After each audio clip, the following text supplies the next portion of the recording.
여러분, 만약 조선에서 가장 강력한 권력을 가진 왕이 고작 얼굴에 난 작은 종기 하나 때문에 그것도 믿었던 신하의 침 한 방에 과다출혈로 숨을 거뒀다면 믿으시겠습니까? 오늘 브라이언 히스토리에서는 천하를 호령했으나 정작 자신의 목숨은 지키지 못했던 조선 왕들의 비극적인 유료사고를 다뤄보려 합니다. 가장 고귀한 신분이었지만 정작 죽음 앞에서는 그 누구보다 허망했던 그들의 숨겨진 뒷이야기를 지금부터 시작합니다. 흔히 왕이라고 하면 불로장생을 꿈꾸며 온갖 사내진미와 명약을 다 먹었을 것 같지만 실상은 현대의 우리보다 훨씬 더 불안하고 위험한 유료 환경 속에 살고 있었습니다. 당시 종기는 단순한 피부질환이 아니라 왕들의 생명을 앗아가는 공포의 대상이었습니다. 항생제가 없던 시절 작은 염증이 폐혈증으로 번지는 것은 순식간이었고 왕을 치료해야 하는 어이들은 실패하면 목숨을 내놓아야 한다는 극도의 심리적 압박감 속에서 침을 잡아야 했습니다. 절대 권력자라는 화려한 겉모습 뒤에 가려진 어처구니없고도 서글픈 왕실의 메디컬 미스터리를 지금 바로 공개합니다. 안녕하세요. 여러분의 역사 친구 브라이언입니다. 조선의 왕들은 당대 최고의 의사들인 어이들에게 24시간 밀착 케어를 받았습니다. 왕의 대변 상태를 확인하는 매와 틀의 결과물을 어이가 직접 맛보고 냄새를 맡으며 건강을 체크할 정도로 철저한 감시 속에 살았죠. 하지만 아이러니컬하게도 그 최고의 의술이 때로는 왕의 목숨을 앗아가는 치명적인 독이 되기도 했습니다. 조선 왕들의 평균 수명이 고작 47세였다는 사실을 알고 계셨나요? 이는 일반 백성보다 훨씬 풍족한 식사와 안락한 생활을 누렸음에도 불구하고 극심한 업무 스트레스와 운동 부족, 그리고 무엇보다 현대의 응급처치만도 못한 당시의 위험천만한 의료기술 때문이었습니다. 가장 고귀한 몸을 가졌으나 가장 실험적인 치료의 대상이 되어야 했던 그들의 삶, 실록에 기록된 그날의 참혹한 기록들을 지금부터 하나씩 펼쳐보겠습니다. 조선시대에는 내의원이라는 왕실 전담 의료기관이 있었습니다. 오늘날로 치면 대통령 전담 의료진이나 대기업 총수의 주치의 군단이라고 볼 수 있죠. 이들은 전국에서 가장 똑똑하다는 인재들이 모인 곳이었고 왕의 몸을 만질 수 있는 유일한 권한을 가졌습니다. 하지만 이들에게도 남모를 고충이 있었습니다. 바로 실패하면 죽음이라는 극한의 압박감이었죠. 현대의 우리도 중요한 시험이나 발표를 앞두면 손이 떨리고 가슴이 두근거리지 않습니까? 당시 어이들은 왕의 몸에 침 하나를 놓을 때도 자신의 목숨을 통째로 걸어야 했기에 그 스트레스가 상상을 초월했다고 합니다. 실제로 왕이 승하하면 담당 어이는 즉시 유배를 가거나 심하면 국문을 당해 목숨을 잃는 것이 관례였습니다. 최고의 명예를 누리는 자리였지만 동시에 언제든 단두대에 오를 수 있는 독이든 성배와도 같았던 셈입니다. 이처럼 팽팽한 긴장감이 흐르는 내의원에서 벌어진 비극적인 사건들을 들여다보면 그들의 떨리는 손끝에 담긴 무게가 결코 가볍지 않았음을 알 수 있습니다. 그 비극의 첫 번째 주인공은 바로 북벌의 꿈을 품었던 강인한 군주 효종입니다. 효종은 평소 얼굴에 난 작은 종기 때문에 고생이 많았습니다. 현대의학으로 보면 가벼운 항생제 처방이나 소독만으로도 나을 수 있는 병이었지만 당시에는 조기, 종기, 라 불리는 이 종기가 폐혈증으로 이어져 목숨을 앗아가는 공포의 대상이었습니다. 어이들은 고심 끝에 종기를 가라앉히기 위해 침을 놓기로 결정합니다. 그런데 여기서 역사에 기록될 치명적인 문제가 발생합니다. 왕의 얼굴에 침을 놓으러 온 어의 신가기에게는 절대 있어서는 안 될 약점이 하나 있었습니다. 바로 노안으로 인해 손을 벌벌 떠는 수전증이 있었던 것입니다. 청나라를 정벌하겠다는 원대한 기계를 떨치던 왕이었지만 정작 자신의 얼굴 앞에 다가오는 노의사에 떨리는 손끝 앞에서는 그저 한 명의 불안한 환자일 뿐이었습니다. 신가기 역시 자신의 손에 왕의 생명과 가문의 운명이 달려있다는 압박감에 평소보다 더 심하게 손을 떨었을지도 모릅니다. 이 팽팽한 긴장감이 감돌던 침실에서 결국 조선 역사를 뒤흔든 비극적인 한 방이 예고되고 있었습니다. 여러분, 생각해보세요. 내 얼굴에 날카로운 침을 꽂으려는 의사의 손이 사시나무 떨듯 떨리고 있다면 얼마나 불안하겠습니까? 주변 신하들도 이를 보고 걱정이 되어 만류했지만 효종은 어이를 믿고 얼굴을 맡겼습니다. 하지만 우려했던 일이 현실이 되고 맙니다. 신가기가 침을 꽂는 순간 손의 떨림 때문에 침이 혈관을 깊숙이 건드리고 만 것입니다. 그 순간 왕의 얼굴에서는 피가 분수처럼 솟구쳐 올랐습니다. 기록에 따르면 피가 멈추지 않아 순식간에 방안이 피바다가 되었고 효종은 과다출혈로 허망하게 숨을 거두고 맙니다. 당시 현장에 있던 신하들은 쏟아지는 피를 막기 위해 황급히 수건을 가져다 댔으나 이미 안면 동맥이 손상되어 뿜어져 나오는 혈압을 감당하기엔 역부족이었습니다. 평소 북벌을 외치며 대륙을 호령하려 했던 기계 넘치는 군주가 정작 작은 침 한 방에 무너지는 모습은 그야말로 역사의 비극이었습니다.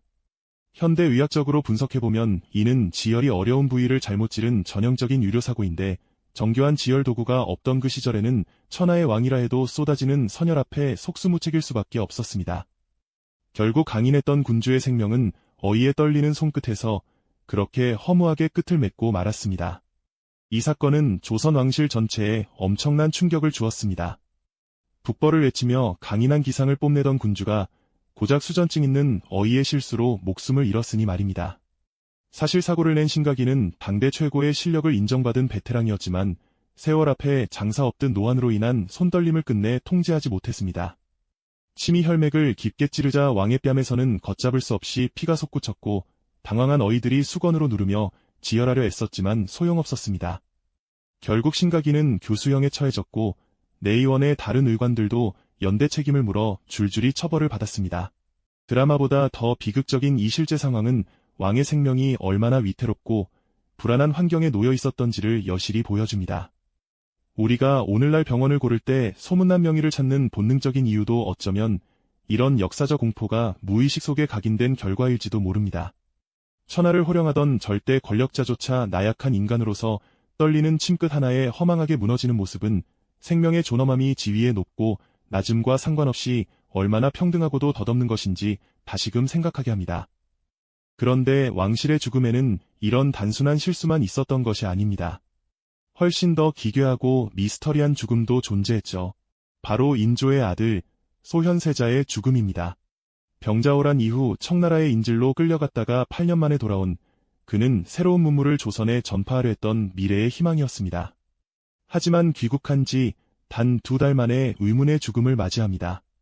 세자가 죽고 난 뒤 시신을 확인한 사람들은 경악을 금치 못했습니다. 인조실록의 기록에 따르면 온몸이 전부 검은 빛이었고 얼굴의 7 구멍에서는 모두 선혈이 흘러나오고 있었다고 전해집니다. 마치 독극물에 중독된 사람처럼 시커멓게 변한 사체의 모습은 당시 조선 사회에 엄청난 파장을 불러일으켰습니다. 이는 누가 봐도 전형적인 독살의 징후였지만 조정의 공식 기록은 학질 치료 중 사고로 허망하게 남았습니다. 아들의 죽음 앞에서도 슬퍼하기보다 서둘러 장례를 치르고 사건을 덮으려 했던 아버지 인조의 냉혹한 태도는 지금까지도 역사학계에서 비정한 권력에 의한 독살설이라는 거대한 미스터리로 남아 우리에게 서늘한 의문을 던지고 있습니다. 당시 소현세자를 치료했던 인물은 이형익이라는 치매였습니다. 그는 인조의 총애를 받던 후궁 조기인의 추천으로 들어온 사람이었는데 정식의과 시험을 거친 전문의원이 아닌 이른바 야매 의술로 유명했습니다. 세자가 숨을 거두기 직전 이형익은 세자의 몸에 수십 차례나 침을 놓았고 그 직후 세자는 급사했습니다. 더욱 소름 돋는 점은 사후 세자의 시신 상태였습니다.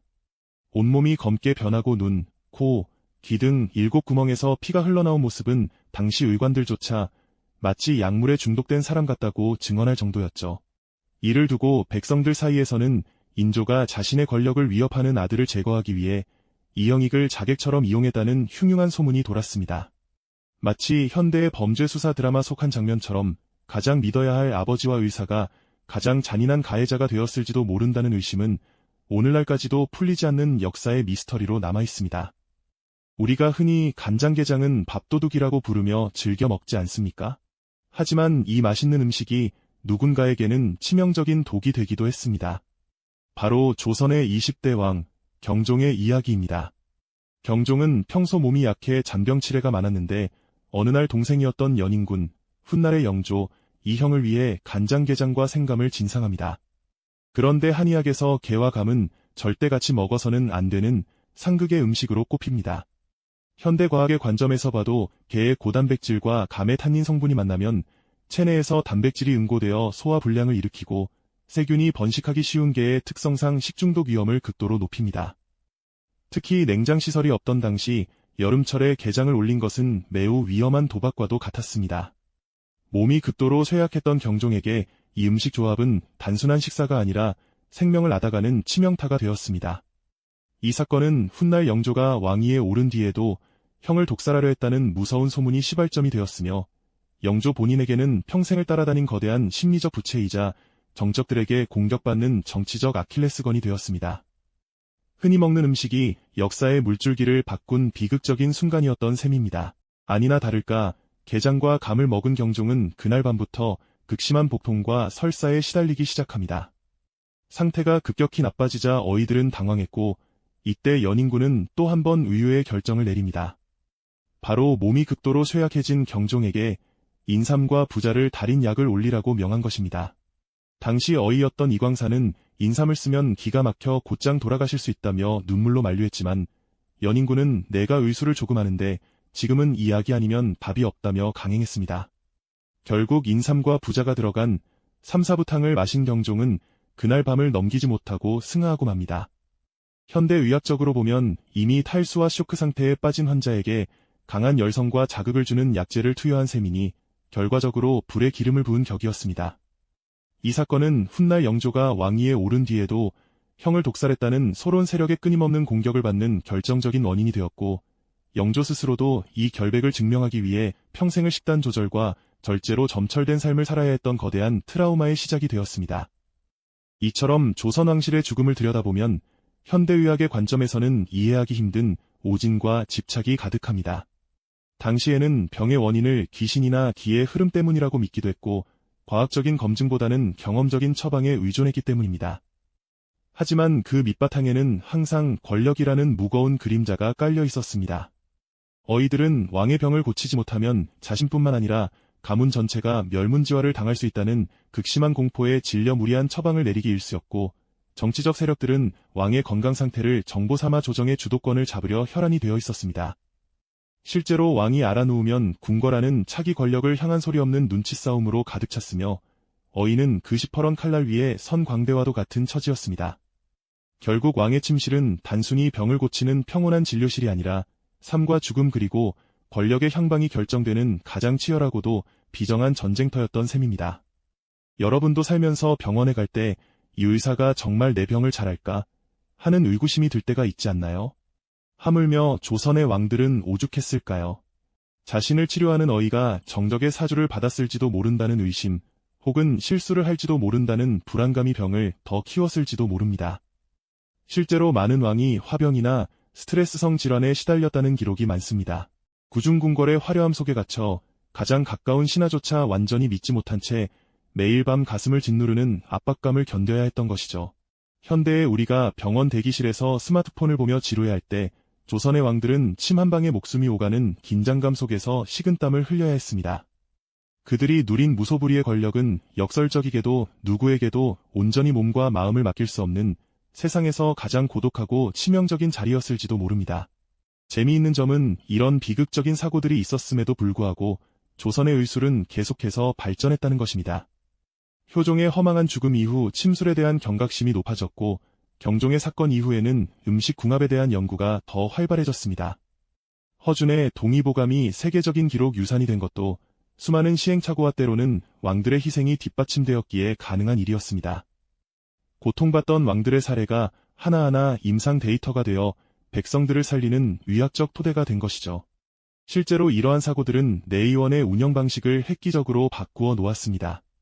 침을 놓을 때는 반드시 여러 명의 의관이 참관하여 서로의 시술 과정을 감시하게 했고 왕이 먹는 약을 다릴 때는 삼탕이라 하여 여러 번의 검증 과정을 거치는 등 현대의 안전관리 시스템 못지않은 철저한 매뉴얼이 확립되었습니다.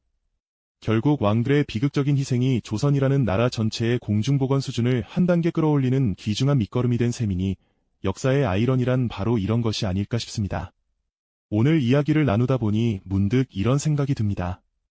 우리가 지금 누리는 평범한 일상이 과거 왕들에게는 그토록 간절했던 기적이었을 수도 있겠다는 생각 말입니다. 얼굴에 종기 하나 마음 놓고 치료받지 못하고 맛있는 게장 하나 마음 편히 먹지 못했던 왕들의 삶을 보면 현재의 건강한 삶이 얼마나 소중한지 다시금 깨닫게 됩니다. 당시 왕들은 천하를 가졌지만 정작 자신의 몸에 박히는 침끝 하나를 통제할 힘이 없었습니다. 현대의 우리는 동네 병원에서 단돈 몇천 원이면 받을 수 있는 간단한 소독과 항생제 처방이 그들에게는 나라의 운명을 바꿀 만큼 거대한 장벽이었던 셈이죠. 여러분도 오늘 저녁 식사 메뉴를 고를 때 혹은 건강검진을 받을 때 한 번쯤은 이 불운했던 조선의 왕들을 떠올려 보시면 어떨까요? 권력의 정점에서 그들이 가장 갈구했던 것은 영토 확장이나 화려한 연회가 아니라 그저 고통 없이 깊은 잠에 들 수 있는 평범한 내일이었을지도 모릅니다. 결국 건강이 권력보다 훨씬 중요하다는 진리를 그들은 자신들의 비극적인 죽음을 통해 몸소 증명해 보였습니다. 역사는 단순히 과거의 기록이 아니라 현재를 살아가는 우리에게 던지는 메시지라고 생각합니다. 가장 높은 곳에 있었지만 가장 위험한 의술 앞에 무방비했던 조선의 왕들, 그들의 허망한 죽음은 우리에게 진정한 행복과 안녕이 어디에 있는지 질문을 던집니다. 화려한 궁궐 속에 갇혀 떨리는 어이의 침끝을 불안하게 바라보던 왕의 심정을 상상해 보십시오. 만인지상의 자리에서 천하를 가졌으나 정작 자신의 몸에 닿는 침술 한 번에 목숨을 걸어야 했던 그 고독과 공포는 현대의 우리가 겪는 스트레스와는 차원이 다른 것이었을 겁니다. 아이러니컬하게도 이러한 왕들의 희생과 치료 과정은 승정원일기와 같은 기록물에 아주 세밀하게 남겨졌고, 이는 훗날 수많은 백성의 생명을 구하는 위학적 자산이 되었습니다. 왕의 비극이 민초의 희망으로 피어난 셈이지요. 지금 사랑하는 가족과 마주 앉아 따뜻한 밥 한 끼를 나누며 소소한 일상을 보내는 이 시간이 어쩌면 수백 년 전 조선의 왕들이 그토록 갈구했던 가장 대단한 기적일지도 모릅니다. 오늘 브라이언 히스토리가 준비한 이야기는 여기까지입니다. 오늘 들려드린 왕실의 비극 중 여러분에게 가장 충격적이었던 사건은 무엇인가요? 수전증 어이의 실수였나요? 아니면 간장게장의 미스터리였나요? 사실 이 사건들은 단순한 사고를 넘어 당시의 권력 암투와 위학적 한계가 묘하게 얽혀 있어 더 깊은 여운을 남깁니다. 예를 들어 효종의 허망한 죽음 이후 침술에 대한 공포가 궁중에 퍼지면서 한동안 왕실에서는 종기가 나도 침을 놓는 것을 극도로 꺼리는 풍조가 생겼다는 뒷이야기도 전해집니다. 만약 여러분이 그 시대의 왕이었다면 손을 파르르 떠는 어이에게 기꺼이 얼굴을 맡길 수 있었을까요? 아니면 정적이 준 게장을 의심 없이 먹을 수 있었을까요?